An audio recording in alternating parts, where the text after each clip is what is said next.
Uma pesquisa do Ibope sobre hábitos dos brasileiros em relação à saúde cardíaca, publicada ano passado, revelou que, apesar da maioria das pessoas demonstrar preocupação com o coração, a minoria faz algo efetivamente para prevenir doenças no futuro.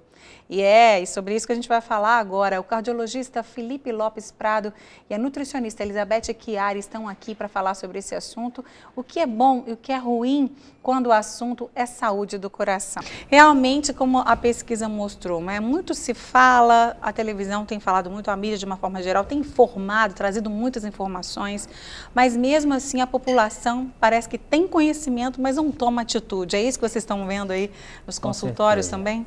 Ô Márcia, com certeza, bem como você falou, hoje em dia é muito explorado, tanto na mídia online, quanto na mídia impressa, na mídia televisiva, né?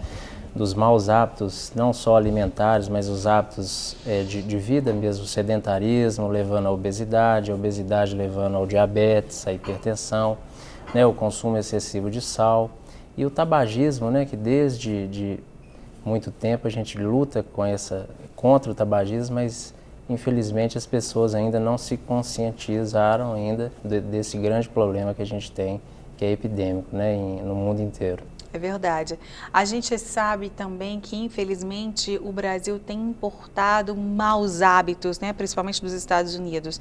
O fast food, a questão da facilidade, até a renda do brasileiro ter melhorado, também prejudicou de uma certa forma, comendo mais comidas congeladas, comidas que são mais práticas, que eram antes mais inacessíveis à população, mas que têm conservantes, condimentos, um teor mais alto de sódio.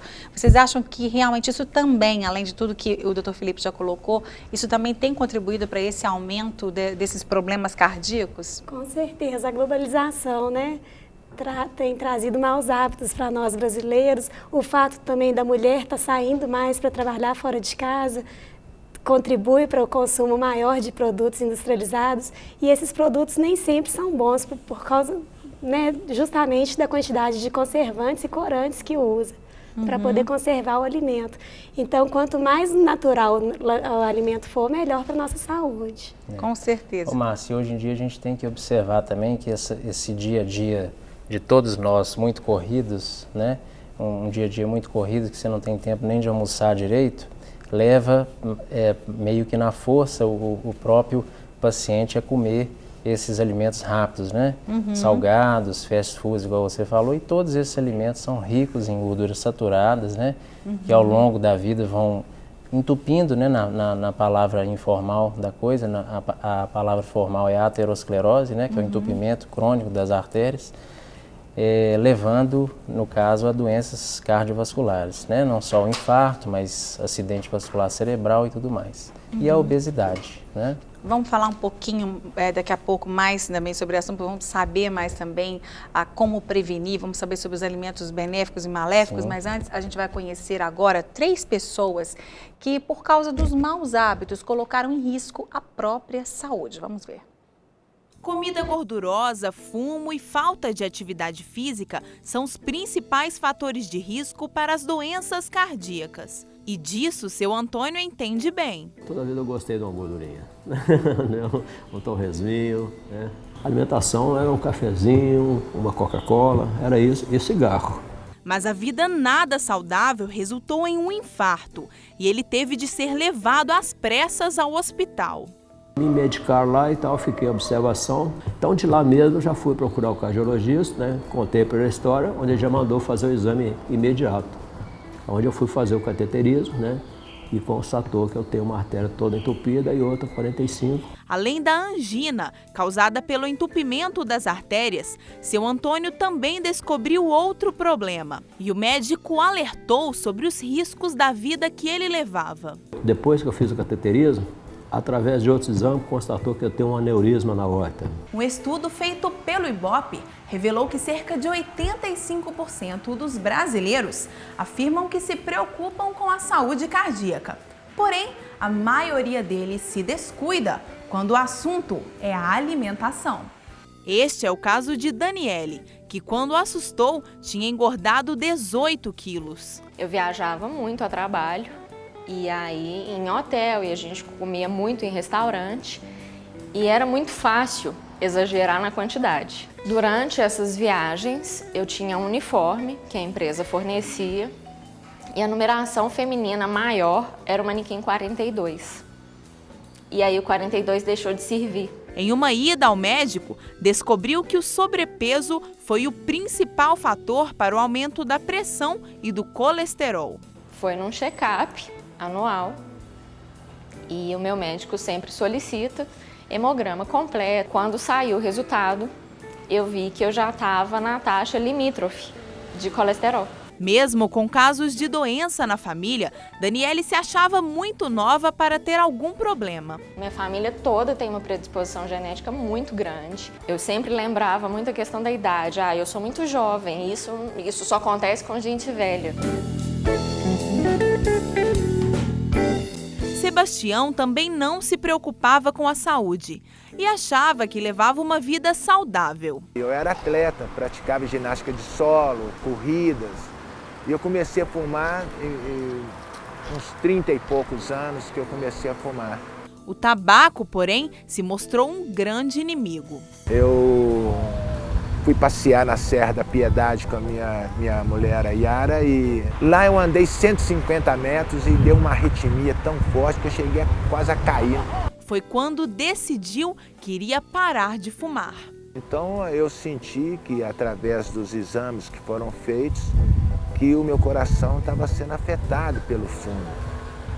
E resolvi parar de vez e não sinto falta, não sinto necessidade, não sinto nada. Agora, Sebastião sabe os riscos que corre e não abusa mais.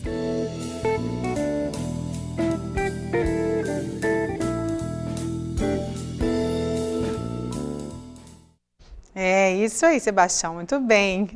E a gente veio aqui para a mesa um pouquinho, porque a Elizabeth, a nutricionista, vai dar para a gente algumas dicas de alimentos benéficos e alimentos maléficos para o coração, né, Elizabeth? Isso.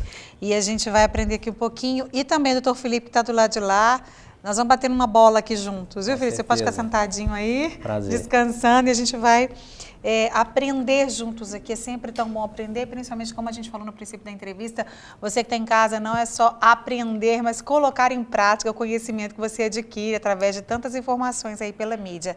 Então, falei com a Elizabeth que vou chamá-la de Beth, que fica mais fácil, mais carinhoso, né, Beth?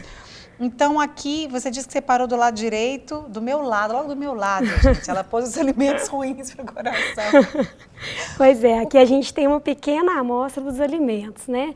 Do lado direito, os alimentos que fazem mal ao nosso coração, do lado esquerdo, os alimentos que trazem benefícios não só ao coração, mas como para uma alimentação, para um corpo saudável. Vamos começar pelos alimentos bons? Vamos, você que sabe, você que manda. Aqui o espinafre. O espinafre eu trouxe para exemplificar as folhas verdes escuras. Poderia ter sido a couve, o brócolis, o nabo, todas as folhas verdes escuras. Por que eles são importantes? São fontes de vitamina K, de potássio, do nutriente super essencial, que é a luteína, que é um antioxidante, ou seja, ela vai combater os radicais livres. De onde vêm esses radicais livres? Da má alimentação, da exposição solar em excesso, da poluição, do fumo, então dos maus hábitos alimentares. O nosso organismo produz os radicais livres, que são células que vão destruindo aos poucos as células boas. Então, causa envelhecimento, causa envelhecimento precoce. Então, os antioxidantes vêm para combater esses radicais livres. Trouxe também a linhaça, tem sido muito comentada aí no momento. A linhaça, o ideal é a gente consumir ela triturada no liquidificador. Aqui a gente trouxe a sementinha, o ideal é comprar a semente em casa, tritura no liquidificador, guarda num pote escuro dentro da geladeira. Consumir aproximadamente 1 colher de sopa por dia. Ela é rica em ômega 3, assim como o azeite. Não tem aqui o azeite, mas são fontes de ômega 3. Tem o azeite ali na Denise. Denise, vai mostra ser usado o azeite na receita. Vamos pegar o azeite da Denise aqui, que tem... É tá fonte ali de ômega 3, que é um cardioprotetor. Temos também aqui a aveia. A aveia é rica em fibra. A fibra funciona como uma vassourinha. Ela vai para as nossas artérias e veia e vai varrer o colesterol ruim. Então, ela vai diminuir os níveis do HDL, do LDL, que é o colesterol ruim, e vai aumentar do HDL, que é o colesterol bom. E quanto que a gente consome da aveia por dia? Aproximadamente uma colher de sopa também. Se a gente consumir uma de sopa de linhaça e uma de sopa de aveia, é uma quantidade boa para quem não tem o hábito. Para quem já tem o hábito, o indicado é cada vez ir aumentando aos pouquinhos. Porque como a fibra, ela provoca uma sensação de gases muito grande. Então, traz um desconforto. A gente começa com uma quantidade pequena e vai aumentando. Para o organismo acostumar. Isso. E o azeite seria o quê? Uma colher por dia também? Também. Eu peço para os pacientes, para os clientes sempre quantificar, não jogar simplesmente, porque a gente não sabe a quantidade. E o excesso de azeite é gordura, então vai ser depositado em forma de gordura também, causa o ganho do peso, então tem que ser essa recomendação mesmo. Ok, desculpa, só voltando, você falou para a gente bater a linhaça, deixar num pote escuro na geladeira, consumir uma colher por dia. Pode ser em cima da salada, pode ser no suco, pode ser numa vitamina? Pode distribuir ela ao longo do dia, se a pessoa, principalmente não está acostumada, fala assim, como é que eu vou comer uma colher de linhaça? Isso. Não é? Pode ser, sim. Pode, ela começa com uma colher de chá, por exemplo, que é aquela colher menor, mistura numa vitamina, na salada, todas essas opções que você deu são ótimas. No feijão também, porque no feijão até a cor dela, como é escura, ela fica camuflada e ninguém percebe. Né? Joia. O outro alimento legal que a gente trouxe aqui são as nozes. As nozes a gente compara com a castanha do Pará também, com as amêndoas.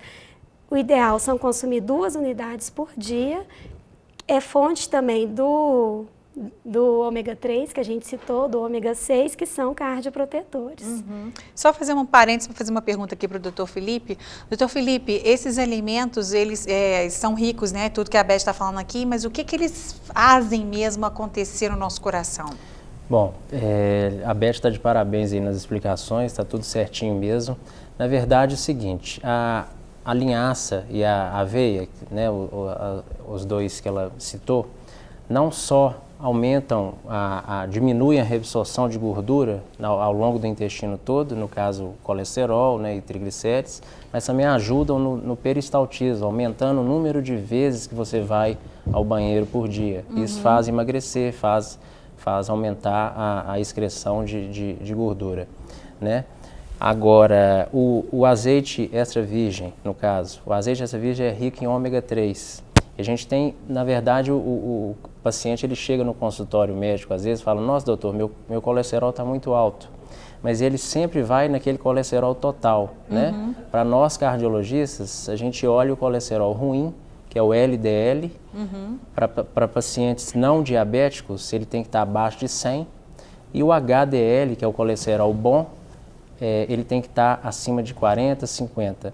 Então o azeite, ele age justamente junto com a semente de chia também, que não está aí exemplificada, mas hoje em dia está sendo muito falado, juntamente com o salmão, com a sardinha, inclusive as pessoas acham que o salmão é o que mais tem ômega 3, mas a sardinha, ficou comprovado que a sardinha tem mais ômega 3 do que o salmão, tá?